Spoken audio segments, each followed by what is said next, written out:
Are you ready to take the ultimate British English accents quiz? I've got 10 recordings of people speaking, and I want you to tell me what accent do they have. Now, to make it a little bit easier for you, I'm going to give you 10 possible answers. You have to choose the correct one. Now, if you need a little bit of help, I've done a video called 20 British English accents in one video. You can click on it up here, watch that video, then come back and do this quiz. But if you think you're ready, let's do this. So one of my first little pieces of slang that I chucked at them was, has anyone seen me haddock? Because I was looking for me haddock. I'd lost me haddock, and a haddock and bloater is a motor. Okay, that was a Cockney accent. Now, how do we know that it was a Cockney accent? Well, one clue is the glottal T that he used. Now, a glottal T is when you kind of restrict the airflow in your throat, when you're saying the T. So he said little, little. Instead of little, it's little. And that's how we know that's a feature of a Cockney accent. He also said bloater and motor instead of bloater and motor. So you can hear that restriction of the airflow. Motor, bloater. All right, next one. Way I man is like I, yes, agree. Or it's like Drew uses it for exciting times, don't you? You're like, if you get excited and you just go, way I man.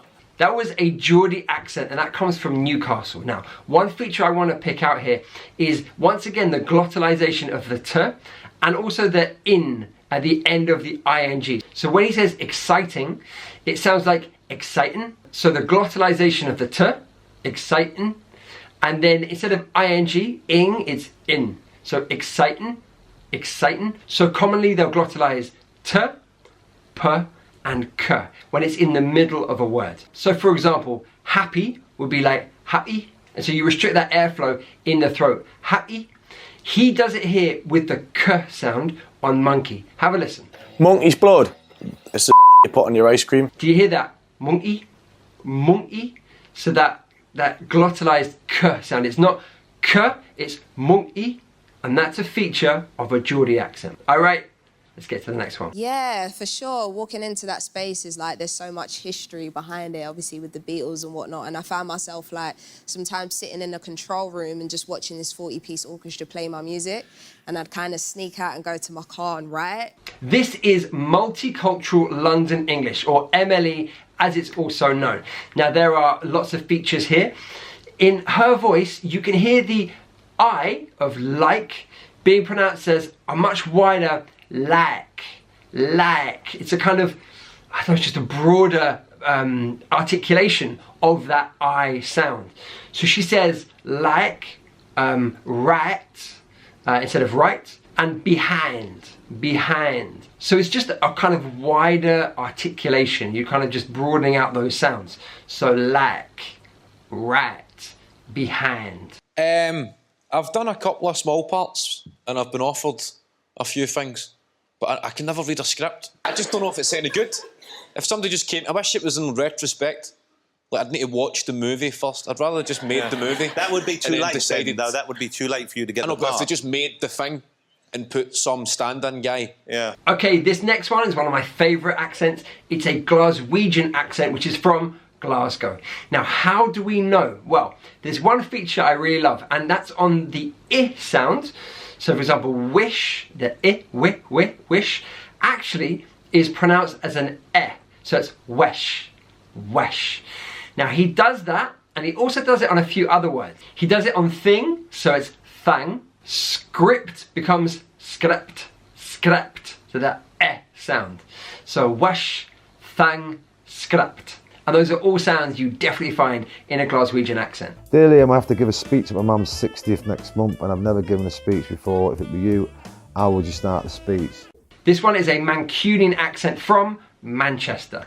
Now, there are lots of features going on here. The one I want to focus on is the dropping of the H, which is classic in a Mancunian accent and actually in lots of other accents. But here he says, ow, ow instead of how. It sounds like as if someone hit you, ow, but it's how. I moved in with my girlfriend, but I don't think I'm ready for parenthood because when you're a parent, you're asked very difficult questions. For instance, the first time I went swimming, I was with my dad, 2 years of age, and I'm in the pool, splashing around and so on. After a couple of minutes, I said, Dad, I need to do a wee. This one was a South Wales accent, and there are a few features I want to talk about here. First of all, we've got that tapped R on ready and around. It's not a rolled R like ready. It's not that much, but it's a kind of tap. So you sort of hit the roof of your mouth with your tongue. Ready and around. Now another feature I want to talk about is the word ready. When you have two vowel sounds, e and e, so e, re and e, and then you have a consonant in between, the d, you double the sound of the consonant. So they actually call that gemination. So it sounds like ready, ready. Another example might be city, city. So you can hear it, it's very different to how I might say it. I'd say ready and city, but they're saying ready, city. Now my impression isn't that great, I admit, but let's have another listen to how he says it. I moved in with my girlfriend, but I don't think I'm ready. You might have it on like happy or pretty. So you can hear those doubling of the consonants when those are the two vowels either side. Now guys, if you want to know more about all these accents, as I said, you can watch my video, 20 British English accents in one video. I go into depth on all of these accents, MLE, Cockney, Mancunian. I talk about all of them. Go check it out, I'm sure you'll love it. And if you really want to go in depth with me guys, I have a British English pronunciation course where I talk about all things accents, pronunciation, we go into connected speech, vowels, consonants, stress, intonation, yada yada yada. You will love it, I promise you. At the moment there's a special offer. This course could change your English pronunciation forever. So if you're interested, go check it out. The link is in the description below. Brace yourselves, there's quite a lot in here. Okay, phone, face mask, which I am not ready to give up just yet. I always carry a bag for life in case I pop to the shops, and this one is by Choose Love. Okay, this was modern received pronunciation, or modern RP as it's also known.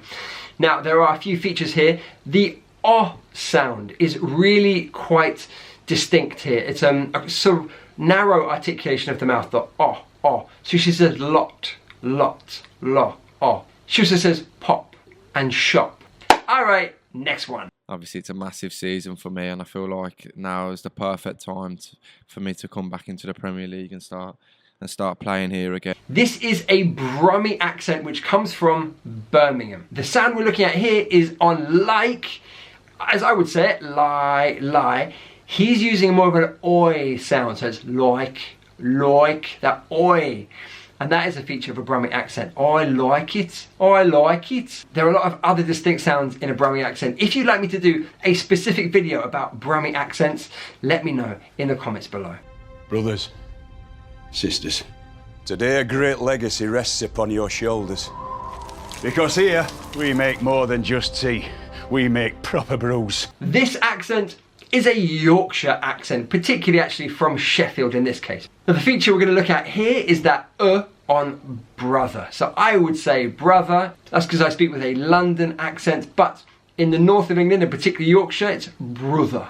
Brother, that sound. So other words like brother, mother, butter, that kind of thing. What's the last thing you do before you go on set? Maybe a quick read through all the lines, make sure you know what you're doing.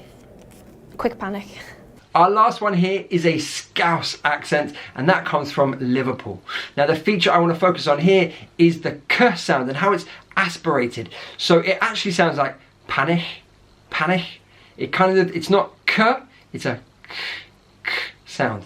So panic, it's very subtle in the way she does it. Other examples might be like look and buch, right? Instead of look and book. So it's a slightly aspirated k sound. And definitely a feature that is quite specific to Liverpool. Alright guys, how did you do? How many out of 10 did you get correct? Let me know in the comments below. If you want to learn all about British English accents, you can click on this video here. And if you want to learn a very specific accent, you can click here. And I'll see you in the next video.